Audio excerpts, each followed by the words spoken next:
Hai kawan, berjumpa lagi dengan saya channel literasi.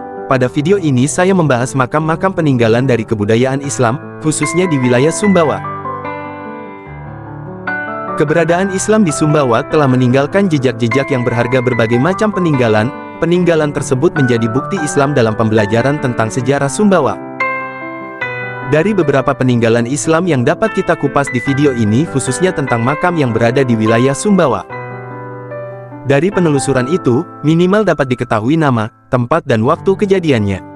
Dalam arkeologi, makam memiliki kedudukan yang penting karena ia termasuk living artefak, yaitu artefak yang masih didukung oleh masyarakat sekitar. Berikut ini akan dijelaskan secara singkat keberadaan makam para ulama. 1. Komplek pemakaman Olat Sampar. Kompleks ini sangat luas. Pemakaman ini terletak di daerah perbukitan. Pemakaman ini bisa kita lalui dengan melewati 3 jalur. Yang pertama, jalur BTN Bukit Permai, jalur Buin Ai Awak, dan jalur TPU Kelurahan Pekat. Dalam sejarahnya, Olat Sampar dulunya merupakan sebuah perkampungan yang bernama Desa Sampar yang terletak di wilayah BTN Bukit Permai sekarang ini. Masyarakat yang tinggal di desa ini berasal dari Desa Talowa yang bertugas menjaga makam Raja Sumbawa dan keluarganya. Di wilayah pemakaman ini terdiri dari beberapa makam. 1. Makam Sultan Harunur Rasyid pertama atau Dewa Dalam Bawa. 2. Makam Sultan Muhammad Kahar ad-Din I atau Datu Poro. 3. Sultan Mahmud. 4. Sultan Muhammad Kahar ad-Din II. 5. Sultan Muhammad Amarullah. 6. Dea Syekh Ahmad. 7. Datu Putih Jeti atau Dewa Lengan Mas Maling. 8. Lalu Abdul Qadir Jailani Dea Koasa. 9. Sayyid Saleh Al-Idrus. 10. Datu Pasi, dan lain-lain.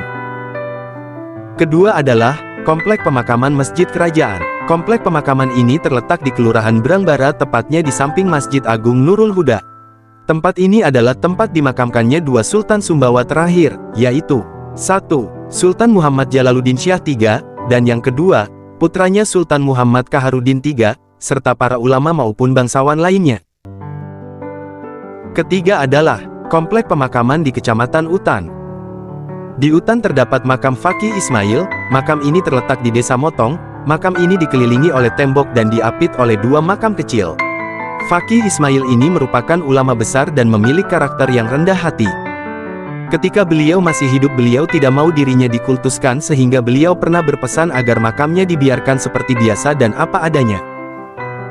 Selanjutnya di Utan juga terdapat makam di Labuan Bua, tepatnya Desa Pukat sekarang. Menurut informasi dari buku Heri Musdiawan Sejarah Perkembangan Islam di Sumbawa, bahwa di pemakaman ini adalah tempat dimakamkannya tokoh-tokoh pendiri Labu Bua, yang dulu tokoh yang sangat penting sebagai salah satu benteng pertahanan Sumbawa.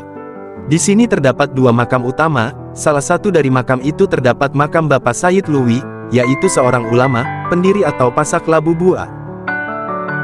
Keempat adalah Komplek Pemakaman di Kecamatan Moyo Hilir. Di Moyo Hilir, terdapat makam Haji Muhammad Gafar, atau yang dikenal Haji Batu. Makam ini terletak di tengah persawahan di Gunung Po, atau Olat Po, tepatnya di Desa Poto. Makam ini sangat sederhana yang hanya dikelilingi kayu dan beratap seng. Dalam tradisi upacara Ponan, makam ini ramai dikunjungi oleh masyarakat. Biasanya mereka mengenang jasa dan perjuangan beliau dalam menyebarkan Islam, khususnya di Desa Bekat, dan sebagai ungkapan syukur setelah masa tanam. 5 adalah Komplek Pemakam Kerongkeng Tarano. Komplek Pemakam Kerongkeng ini terletak di Dusun Kerongkeng, Kecamatan Terano. Di pemakaman ini terdapat 5 buah makam, yakni dia makam terdiri dari makam Haji Abdul Karim atau Haji Kari dan istrinya. 3. Makam Dea Tuan Syarif Muhammad Idrus Al-Ibnu Almarhum Muhammad Ali, atau yang lebih dikenal dengan Dea Syesro. 4. Makam Muhammad Hashim Ibnu Sirajuddin. Beliau wafat tanggal 6 Jumadil Akhir 1288 Hijriah. Di batu nisannya tertulis nama Allah, Muhammad, dan nama 4 Khalifah Rasyidin. 5. Makam Dea Bundari. Makam di Pelampang. Kuber Dadap di Brangkolong adalah makam yang terletak di Desa Brangkolong, Kecamatan Pelampang. Makam ini merupakan makam Lalu Mancauni, seorang tokoh yang menjadi sebab turunnya sebuah pusaka bernama Paruma Ero. Komplek Pemakaman di Desa Mokong, Moyo Hulu.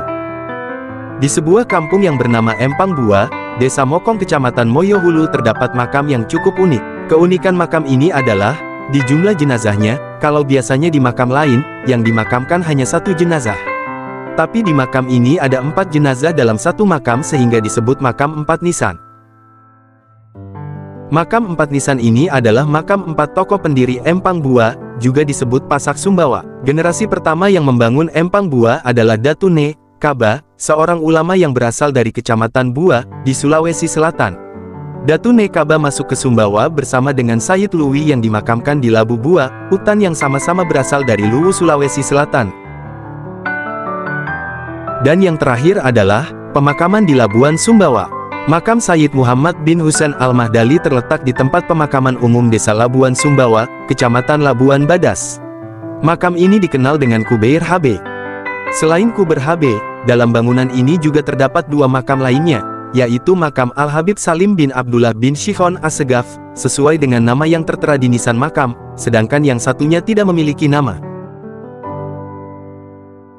Sekian dari tayangan kami, dari channel Literasi, semoga bermanfaat. Salam literasi.